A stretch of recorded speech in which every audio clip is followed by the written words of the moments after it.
So friends, आज हम लोग इस वीडियो में जो हमारा पेपर 1 का डिस्कशन है, इसमें आज हम लोग जो टॉपिक डिस्कस करने वाले हैं वो है हमारा concept of teaching, basic teaching models. और हमारी पूरी कोशिश रहेगी कि हम इसको भी डिस्कस करें और लेवल्स ऑफ टीचिंग के बारे में भी हम लोग आज बात कर लें। और हमारी जितनी जल्दी हमारी ये भी कोशिश रहेगी कि जितनी जल्दी हो सके हम इन सारे टॉपिक्स को कवर कर लें। तो बिना किसी देरी के आज हम लोग अपने इस लेक्चर की शुरुआत करते हैं, राइट। तो चलिए आज हम लोग बताते हैं। हम लोग पिछले लेक्चर में हम लोग यहाँ पर ख़त्म किए थे, जिसमें हमने बताया था कि एजुकेशन को इन्फ्लुएंस करने वाले कौन कौन से फैक्टर्स होते हैं, ठीक है। जिसमें हमने बात किया था, सबसे पहले आपका फ़िलॉसफी के बारे में बात किया था, फिर उसके बाद ह्यूमन नेचर के बारे में बात किया था, सोशियो कल्चरल फैक्टर्स और प्रॉब्लम्स के बारे में बात किया था, रिलीजियस फैक्टर के बारे में बात किया था, पॉलिटिकल आइडियोलॉजी के बारे में बात किया था, एक्सप्लोरेशन ऑफ नॉलेज के बारे में बात किया था, वोकेशनल के बारे में बात किया था, सेल्फ एक्चुअलाइजेशन एंड डेवलपमेंट के बारे में बात किया था, हार्मोनस डेवलपमेंट के बारे में बात किया था, मोरल कैरेक्टरिस्टिक के बारे में, सिटीजनशिप और एजुकेशन फॉर लेजर के बारे में बात किया था। आज हम लोग जो बात करने वाले हैं, आज हम लोग सबसे पहले अपने टॉपिक की शुरुआत जो करने वाले हैं वो है हमारा कॉन्सेप्ट ऑफ टीचिंग, राइट। इसके तहत आपका आ जाता है इसकी डेफिनेशन, और ये बेसिकली क्या होती है, ठीक है। तो यूजीसी नेट के हिसाब से अगर हम बात करें तो यूजीसी नेट हमारे जो कॉन्सेप्ट ऑफ टीचिंग में बात करता है वो है लर्निंग। यानी कि इसमें सबसे ज़्यादा अगर किसी चीज़ को अगर फोकस किया जाता है तो वो है हमारा पहला लर्निंग। लर्निंग को देखते हुए ही, यानी कि लर्निंग एक ऐसा चीज़ है जो कि ये बताता है कि टीचिंग कितनी इफ़ेक्टिव रही है, ठीक है। जितना ज़्यादा लर्निंग हमें देखने को मिलता है उतना ही इफ़ेक्टिव टीचिंग माना जाता है, राइट। तो टीचिंग को डिफ़ाइन करने वाले हम कैसे कह सकते हैं, तो टीचिंग को जो डिफ़ाइन कर सकते हैं वो हम 5-6 तरीके से कर सकते हैं। तो पहला है आपका purposeful direction, right. Purposeful direction. दूसरा है आपका process of providing opportunities for student. Process of providing opportunities for students, right. तीसरा है skilful application of knowledge. Skilful application of knowledge.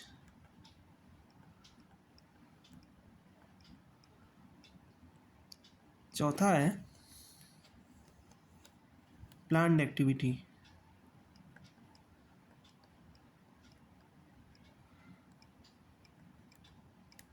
Planned activity, right. पांचवा है learner, teacher and other variables are organized in systematic way. Learner, teacher and other variable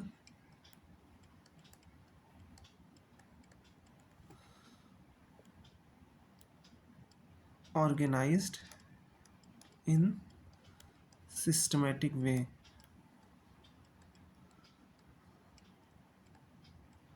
right. तो ये है। फिर इसके बाद जो आता है हमारा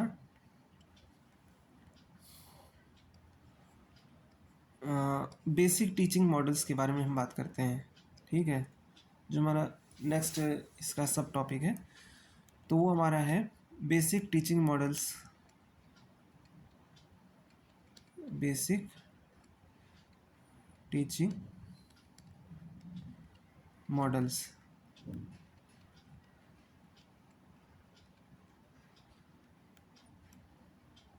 इसके तहत हमें 3 मॉडल्स देखने को मिलते हैं। पहला है पेडागॉगी,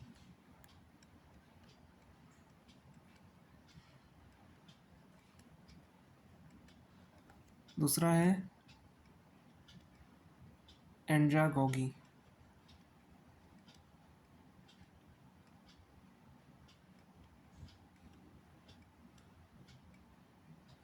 और तीसरा है ह्यूटोगॉगी।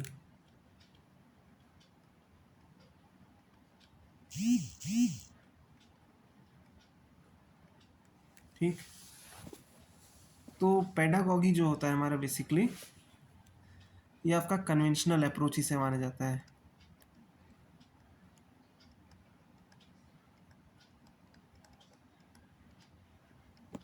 Conventional approach, right. और इसे art and science of teaching भी कहा जाता है। और इसमें जो है, जो मेन रोल जो होता है वो टीचर का होता है, और स्टूडेंट का इतना एक्टिव रोल नहीं रहता है, यानी लर्नर का इतना एक्टिव रोल इसमें नहीं रहता है। इसके बाद ये जो मॉडल है, ये मॉडल को डिफाइन किए थे, इसकी एडवोकेट किए थे टीचिंग के बारे में फ्रेडरिक हर्बर्ट।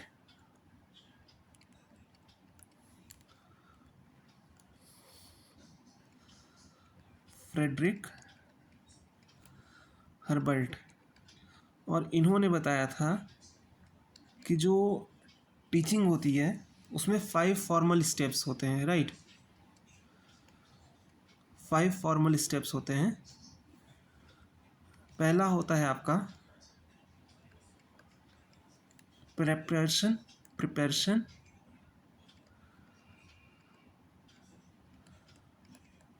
दूसरा है आपका प्रेजेंटेशन,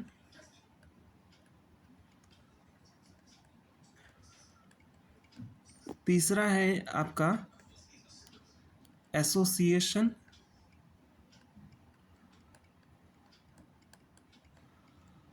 चौथा है आपका जनरलाइजेशन,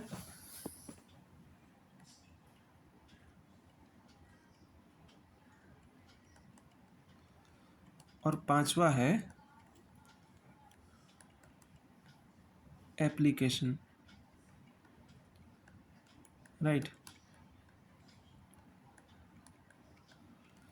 तो ये तो हो गया पेडागॉगी का।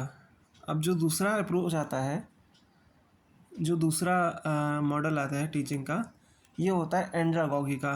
ये बेसिकली जो होता है आपका मोस्टली सेल्फ डायरेक्टेड होता है, मोस्टली सेल्फ डायरेक्टेड। इसका मतलब ये है कि यहाँ पे जो लर्नर होता है वो खुद ही सारे चीज़ें एक्वायर करता है, और लर्नर जो है वो अपनी लर्निंग के लिए खुद ही रिस्पॉन्सिबल है, ठीक है। तो यहाँ पे लर्निंग की जो रिस्पॉन्सिबिलिटी है, लर्निंग रिस्पॉन्सिबिलिटी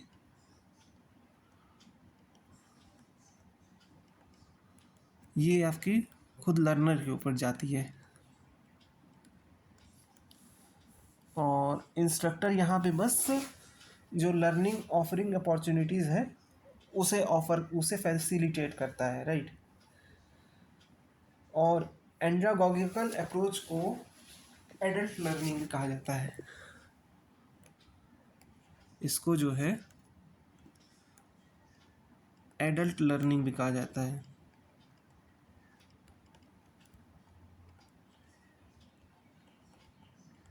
राइट।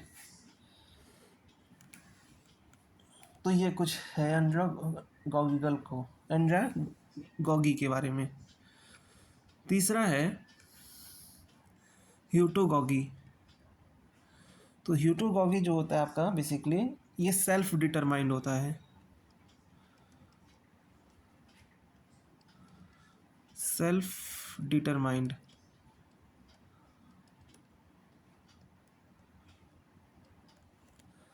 और ये बेसिकली आपका जो होता है ये हाईली ऑटोनोमस नेचर का होता है, हाईली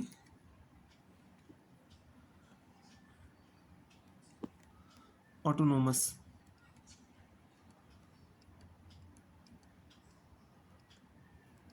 राइट। पेडागॉगी को इंगेजमेंट कहा जाता है, एंड्रागॉगी को कल्टीवेशन कहा जाता है और ह्यूटोगॉगी को एज अ रियलाइजेशन कहा जाता है। तो ये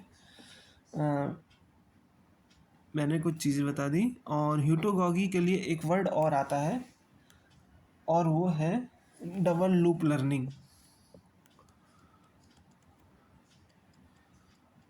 double loop learning. Right.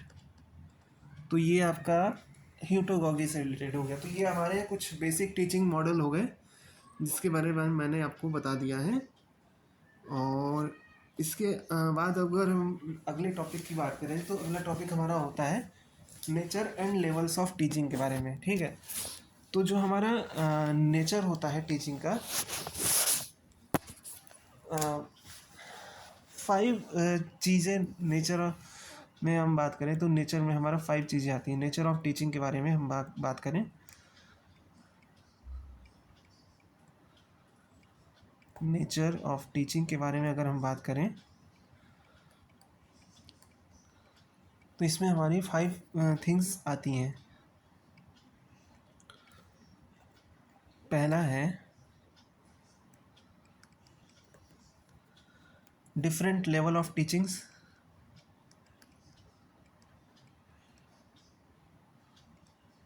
Different level of teachings.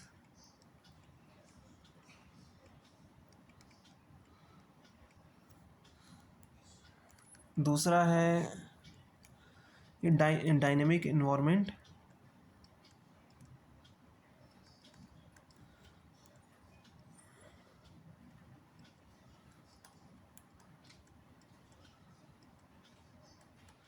तीसरा है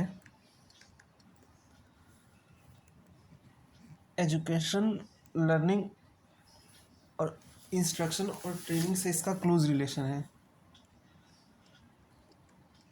close relation to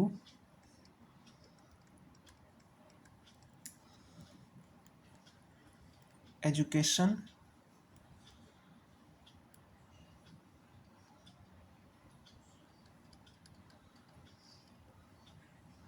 learning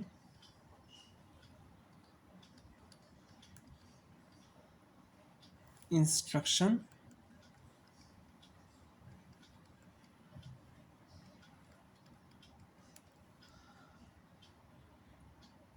and training.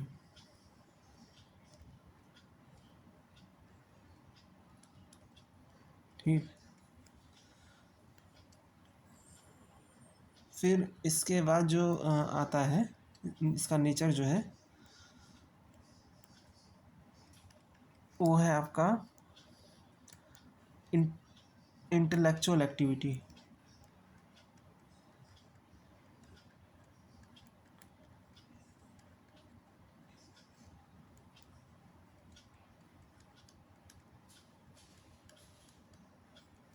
पांचवा है आपका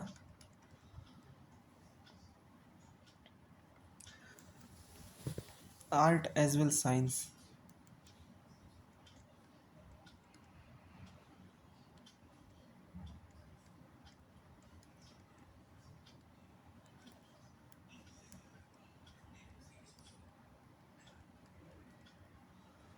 छठा है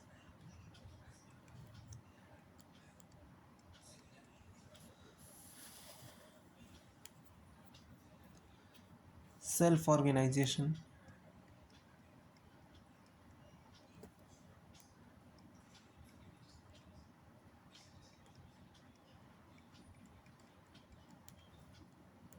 सातवां है social service.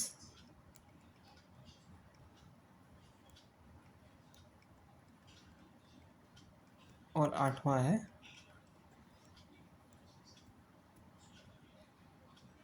Study period and training.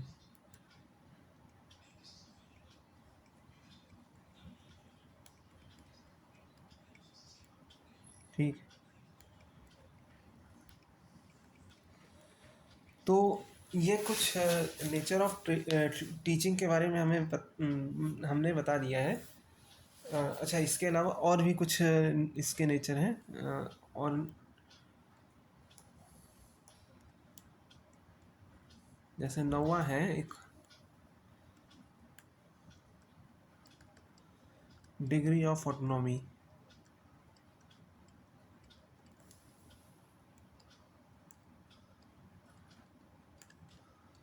Autonomy. 10वां है कॉन्टिन्यूअस प्रोसेस।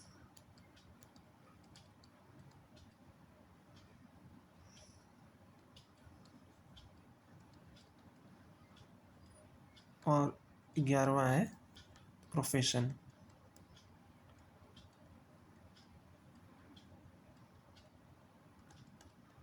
ठीक। तो ये फीचर है और ये एक्चुअली में टीचिंग के नेचर है, राइट। यानी कि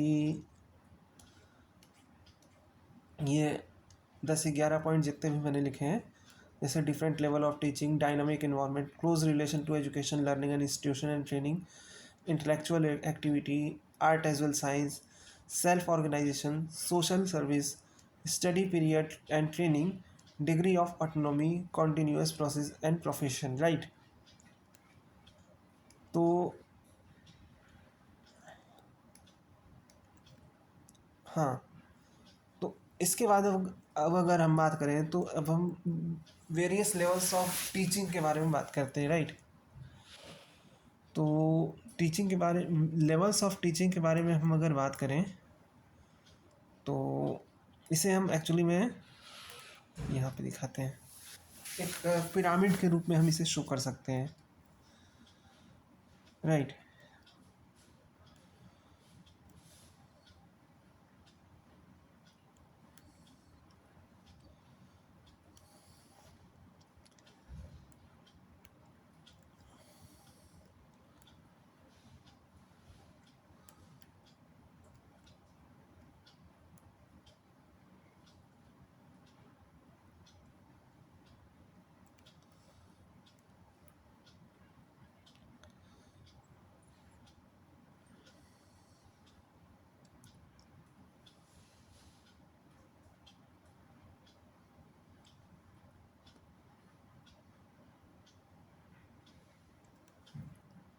पहला आता है ऑटोनोमस डेवलपमेंट लेवल।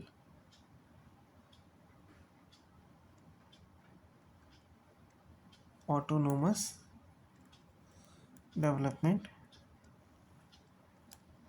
लेवल। इसके ऊपर आता है मेमोरी लेवल ऑफ टीचिंग।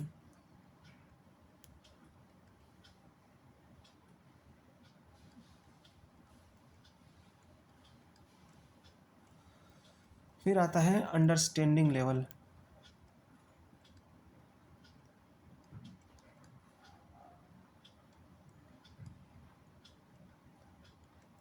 और सबसे आखिरी में आता है रिफ्लेक्टिव लेवल।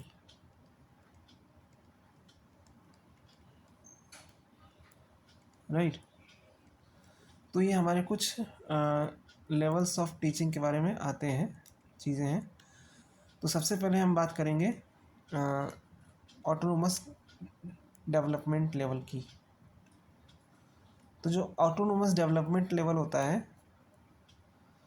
ये आपका होता है इस स्टूडेंट सेंटर होता है, ठीक है। ऑटोनोमस डेवलपमेंट लेवल जो आपका होता है इसको हम ADL भी कह सकते हैं शॉर्ट में। तो ये आपका होता है स्टूडेंट सेंटर्ड।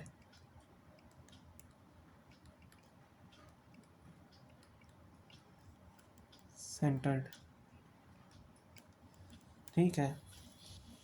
और ये बेसिकली जो होता है यहाँ पे जो teaching is more negative than positive. ठीक है, यहाँ पे teaching is more negative than positive in the sense that there is little और नो लीडरशिप डायरेक्शन और कोर्सन। यहाँ पे जो टीचिंग जो होता है वो एक निगेटिव सेंस में जाता है, क्योंकि यहाँ पे कोई डायरेक्शन या लीडरशिप हमें देखने को मिलता नहीं है, राइट।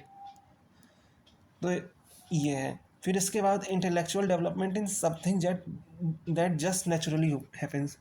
यहाँ पे इंटेलेक्चुअल डेवलपमेंट होता रहता है, वो अपने आप होता है।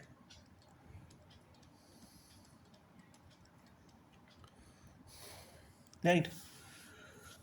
The obvious implication of this is there is no need of for any kind of formal teaching. तो यहाँ पे कोई फॉर्मल टीचिंग की कोई ज़रूरत नहीं होती है, तो ये ऑटोनोमस डेवलपमेंट हो गया। फिर इसके बाद आता है मेमोरी लेवल ऑफ टीचिंग की। ठीक है, जो कि सबसे अहम होता है, लेवल होता है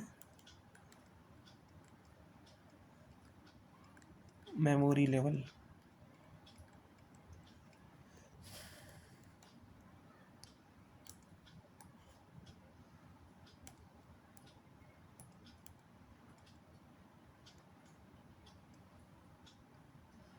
तो मेमोरी लेवल के जो मेन प्रोपोनेंट थे वो थे हर्बर्ट।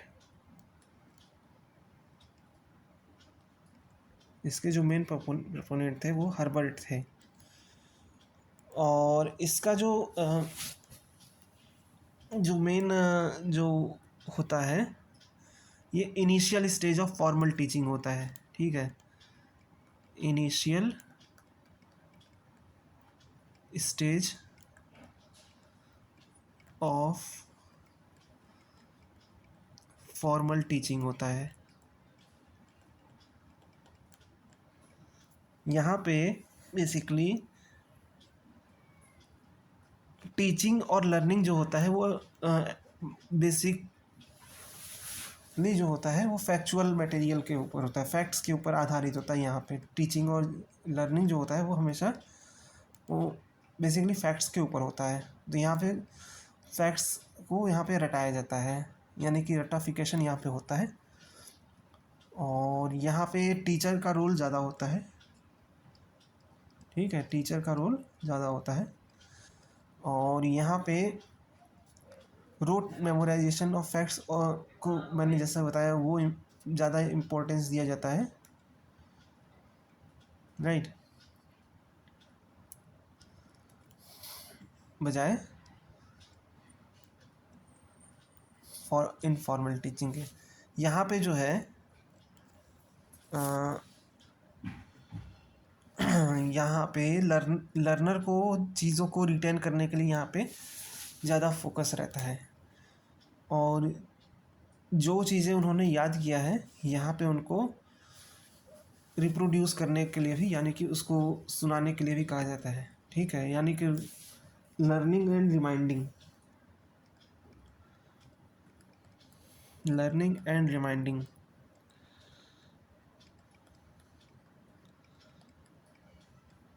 इसके अलावा यहाँ पे ओरल, रिटेन और ऐसे टाइप एग्जामिनेशन होता है।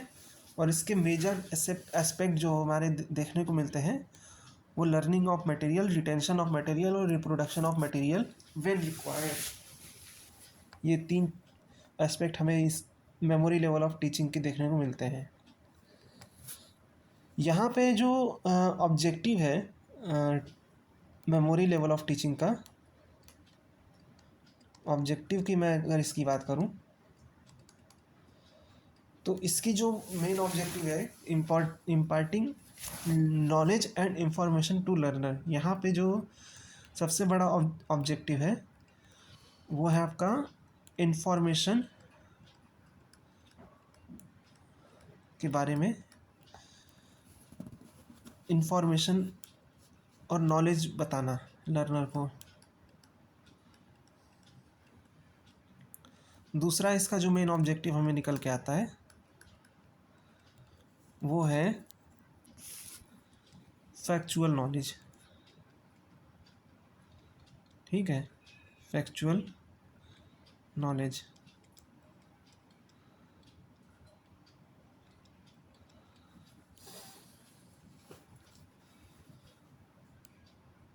और टीचिंग इज सब्जेक्ट सेंटर होता है।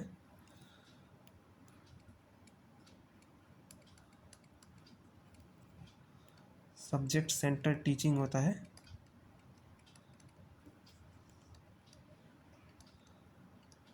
राइट। और जाहिर सी बात है यहाँ पे चीज़ों को रटाया जाता है, मेमोरी में डाला जाता है, इसीलिए इसको मेमोरी लेवल ऑफ टीचिंग कहते हैं।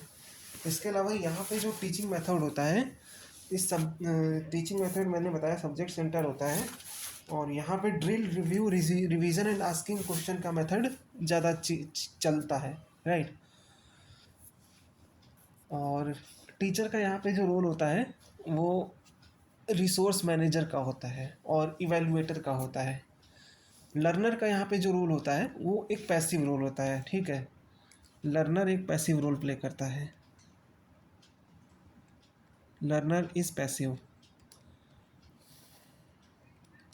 मेमोरी लेवल ऑफ टीचिंग की बात करें तो। और यहाँ पे जो टीचिंग इक्विपमेंट जो होता है हमारा, वो ऑडियो विजुअल एड मॉडल्स होता है, चार्ट्स होता है, मैप्स होता है, पिक्चर्स होते हैं, टीवी, रेडियो एक्सेट्रा, ये सारी चीज़ें होती हैं ताकि जो लर्नर के अंदर चीज़ें हैं वो डेवलप हो सकें, एक क्यूरोसिटी डेवलप हो सके। राइट। और यहाँ पे जो होता है नेचर ऑफ मोटिवेशन, तो यहाँ पे जो टीचर जो होता है, यहाँ पे टीचर स्टूडेंट को फोर्स करता है लर्न करने के लिए, सिलेबस कंटेंट को रिवाइज करने के लिए। यहाँ पे फोर्सिंग का यहाँ पे इसका मतलब यह है कि यहाँ पे नेचर ऑफ मोटिवेशन जो होता है प्योरली एक्सट्रिंसिक होता है, इंट्रिंसिक नहीं होता है। यानी कि बाहर से मोटिवेट किया जाता है, अंदर से कोई मोटिवेशन यहाँ पे नहीं मिलता है। ठीक है। और इसकी जो साइकोलॉजी की बात करूँ मैं, साइकोलॉजिकल बेस, तो इसकी साइकोलॉजिकल बेस जीन पिगेट के हिसाब से, जीन पिगेट ने इसकी के हिसाब से अगर मैं बात करूँ, जीन पिगेट ने क्या कहा है इसके बारे में, तो उन्होंने कहा है ये सिर्फ स्टार्टर्स के लिए है, यानी कि जो अभी भी सीखना शुरू किए हैं उनके लिए ये है। और pre operation learners are at pre operational level. ठीक है, तो ये उन्हीं के लिए है। ये यहाँ पे जो चीज़ें उन्होंने लर्न की है उसको वो चीज़ें दर्शा कर इससे इस चीज़ को एक्सेप्ट मतलब एक्सपेक्ट नहीं किया जाता यहाँ पे। ठीक है, तो यहाँ पे ये सारी चीज़ें मेमोरी लेवल ऑफ टीचिंग के बारे में मैंने आपको बता दिया है। अब हमारा जो अगला लेक्चर होगा वो हम वहाँ पे अंडरस्टैंडिंग लेवल ऑफ टीचिंग और रिफ्लेक्टिव लेवल ऑफ टीचिंग के बारे में बात करेंगे। ठीक है, जिसमें हमने आज जो है टीचिंग कॉन्सेप्ट के बारे में बात किया है, नेचर ऑफ टीचिंग के बारे में बात किया है, मॉडल ऑफ टीचिंग के बारे में बात किया है और लेवल ऑफ टीचिंग के बारे में बात किया है। राइट, मैं आपको दिखा देता हूँ अगेन। तो यहाँ पे हमने आपको नेचर ऑफ टीचिंग के बारे में बात करी, लेवल ऑफ टीचिंग के बारे में बात कर लिया है और बेसिक टीचिंग मॉडल के बारे में भी बात की है। वो मेमोरी लेवल के बारे में भी मैंने आपको बता दिया। कल हम अंडरस्टैंडिंग, रिफ्लेक्टिव और जो टीचिंग ऑब्जेक्टिव है, कल हम इस पे भी बात करेंगे। राइट, तो चलिए आज के लिए हम इतना ही रखते हैं। ठीक है, कल मिलते हैं। तब तक के लिए अपना ध्यान रखिए। Bye bye.